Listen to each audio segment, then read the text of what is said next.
आता अश्वत्थाम्यावरच्या प्रेमाचं गाढ स्नेहात रूपांतर झालं होतं. सगळ्या हस्तिनापुरात तो एकटाच आता माझा जिव्हाळ्याचा मित्र झाला होता. एकदा तो आणि मी गंगेच्या काठी बोलत बसलो होतो. सहज बोलता बोलता तो म्हणाला, कर्णा, तू मला आवडतोस. याचं कारण केवळ तुझा स्वभाव हेच नाही, तर तुझं हे सुंदर शरीरही त्याला कारण आहे. इतका सुंदर दिसतो की काय मी. होय, तुला याची कल्पनाही नसेल. तू रोज ज्यावेळी स्नान करून भर उन्हातून गंगेवरून येत असतोस, तेव्हा सगळे सामाजिक बंधनाचे नियम धाब्यावर बसवून या नगरातील स्त्रिया काहीतरी कारण काढून सौंधावरची गवाक्ष उघडतात, केवळ तुला पाहण्यासाठी. काय म्हणतोस काय अश्वत्थामा? असं असेल तर मग आजपासून मला गंगेचा मार्ग बदलावा लागेल. होय कर्णा, तुझे वृषभासारखे भरगच्च खांदे, जास्वंदीच्या फुलासारखे लाल गाल, त्यावर तुझ्या कानातील कुंडलातून पडणारी तेजाची निळसर वलय, खडगाच्या पात्यासारखं सरळ आणि धारदार नाक, धनुष्याच्या दंडासारखा वक्र आणि रेखीव भुवया, काटेभोवरीच्या फुलासारखे निळेशार डोळे, थाळीसारखं भव्य कपाळ, मानेवरून खांद्यावर रुळणारे, महाराजांच्या मुकुटातील सोन्यालाही लाजवतील असे सोनेरी कुरळे दाट केश आणि रथाच्या खांबासारखे शरीराचे पिळदार स्नायू. असं सारं स्वर्ग वैभव असल्यावर कुणाला तू आवडणार नाहीस? अश्वत्थामानं, खरं बोललो तर तू रागवणार नाहीस अशी माझी खात्री आहे. सांग कर्णा, तुझ्या वडिलांना का नाही यापैकी एकही गोष्ट कधी आवडली? या 6 वर्षात त्यांना आणि त्यांच्या लाडक्या अर्जुनाला कर्ण म्हणजे कोण आणि कुठं आहे हे तरी माहीत आहे काय? खरं आहे कर्ण, पण तू एकटाच असा नाहीस. शस्त्रविद्या शिकण्याच्या निमित्ताने निषाद पर्वतावरून शेकडो योजनं तुडवीत आलेल्या निषादराज हिरण्यधनूच्या पुत्राचं एकलव्याचंही तेच दुःख आहे. तुला तुझं मन मोकळं करायला निदान इथं मी तरी आहे, पण त्या एकलव्याला काय वाटलं असेल माझ्या बाबांच्या विषयी कल्पनाही करवत नाही. बाबा असे का वागले ते मी कसं सांगू? सगळ्याच पुत्रांना आपल्या पित्यांची अंतरंग ओळखता येत नाहीत वसू. त्याचं उत्तर सहज सत्य होतं आणि म्हणूनच ते मला अतिशय आवडलं.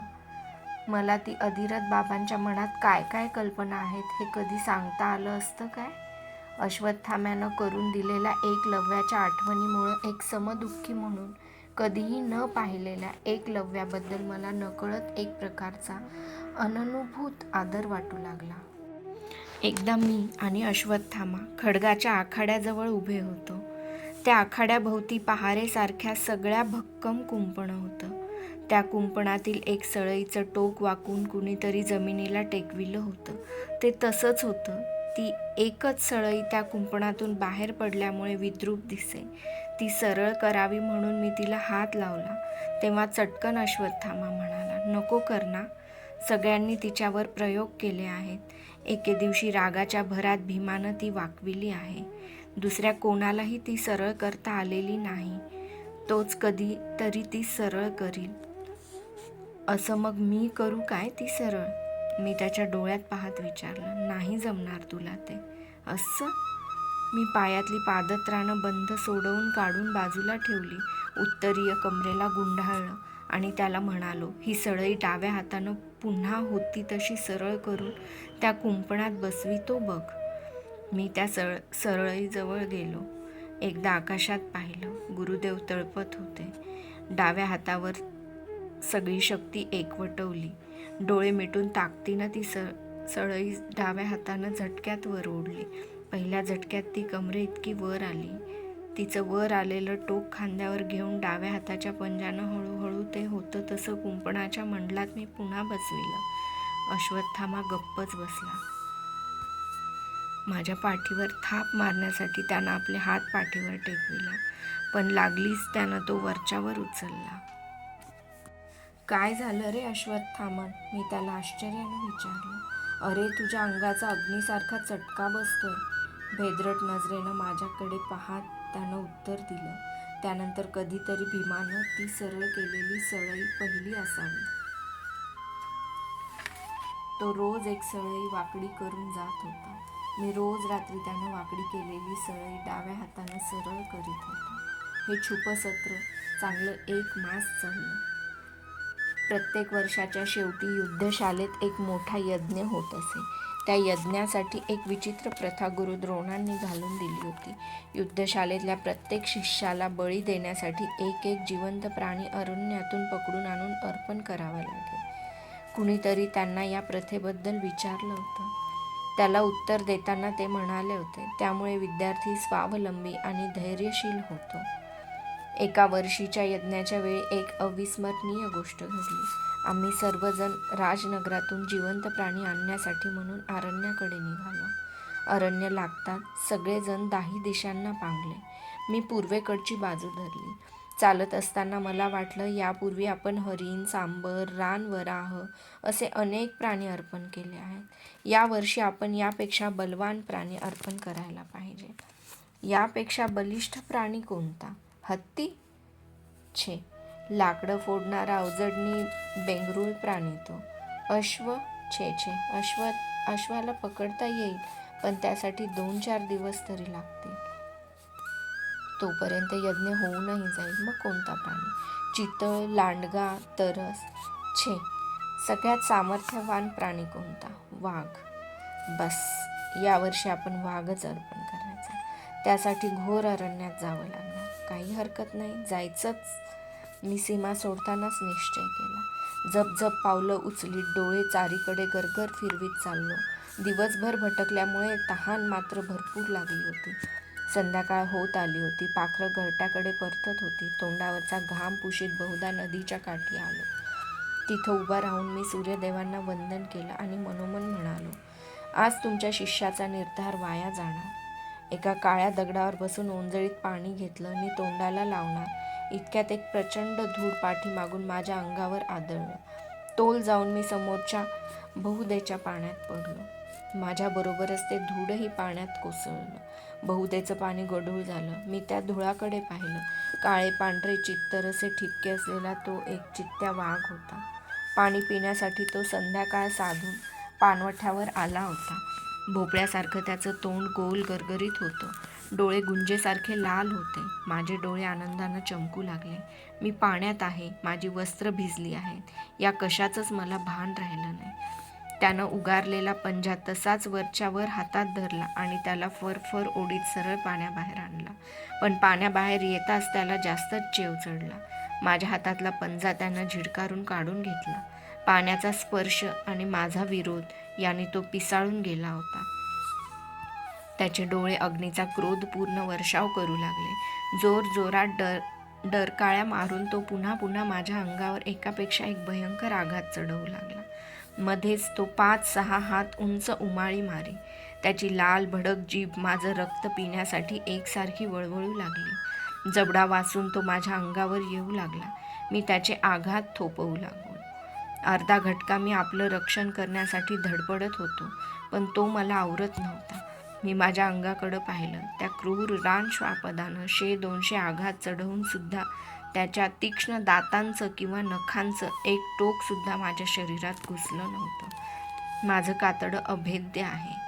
हा एकच काय, पण असले 10 वाघ मला झोपेत सुद्धा खाऊ शकणार नाहीत. एक विजेची लहर माझ्या सर्वांगातून कशी सरकन चमकून गेली. क्षणात माझं शरीर रथाच्या तापलेल्या धावेसारखं रसरशीत झालं. सर्वांगावरचं कातडं अभेद्य आहे या नुसत्या जाणीवेनंच शरीर अंगरखासारखं फुलून निघालं. एकाएकी मी त्या प्राण्यांच्या खाडकन थोबाडीत मारली. कळवळत तो दूर गेला. आता मीच त्यावर एकापेक्षा एक भयान आघात चढविले. वळलेल्या मुठीचे भक्कम प्रहार त्याच्या पाठीवर, पोटावर, मानेवर, जिथं जागा मिळेल तिथे मारू लागलो. तोही पूर्वीपेक्षा आता जास्त खवळला. माझ्या प्राणांतिक आघात चढवू लागला. चांगल्या 2 घटका त्यानं आणि माझी झुंज चालली. शेवटी तो दमला.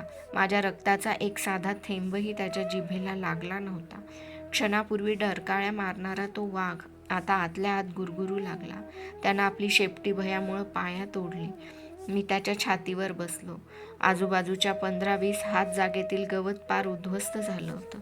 शेजारच्या झुडपातून काटदरीची एक वेल माझ्या पायांजवळ आली होती. एका हातानं मी ती ओढून घेतली. एक दमदार झटका मारताच ती 10-20 हात लांबाची चिवट वेल मुळासकट उपसून हातात आली. त्या वेलीनं त्या चित्त्याचे 2-2 पाय मी एका ठिकाणी करकचून आवळून बांधले. एक हाडामासाची काळी पांढरी भारमय मोळीच तयार झाली. अंधार पडला होता. ते प्रचंड धूळ खांद्यावर घेऊन मी चंद्रकोरीच्या धुसर प्रकाशात नगराकडे वळालो. नगरात आलो त्यावेळी मध्यरात्र झाली होती.